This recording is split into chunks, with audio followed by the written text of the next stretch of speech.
Mizoram ki Chief Minister Oina Washak Hek Loubaga New Delhi da Chattuna Manipur da THOKLIBA IRANG AMASUNG Mizoram na THENGNARIBA MYANMAR refugee ki Wathok Loishinnaba Hotnagani HAINA HAYENG Chief Minister Oina Washak LOURAGADABA ZORAM People's Movement ZPM ki LUCHINGBA LALDUHOMA na PHONGDORAKLI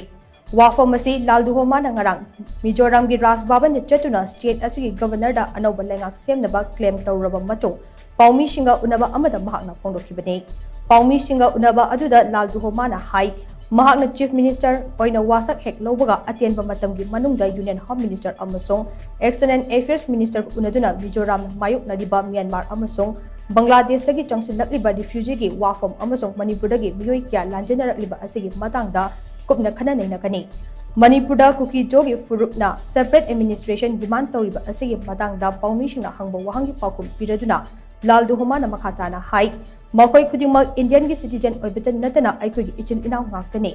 makoi bu nushina tawbiba haibase aikoi gi thongdangni hiram masigi matangda ngarang Union Home Minister Amit Shah ga telephone da wari shanare athuba matamda faminaduna waroshin puraknaba honagani mahaki government na Myanmar Bangladesh amasung Manipur gi lanjanaratuna state asida changdafam lauriba miyamda pangmayaba mateng pangani Lanjanarakliba miyamda mamagi government na piramliba mateng asidagi hengana pinabaso honagani haina LALDUHOMA na makhatana hondokhe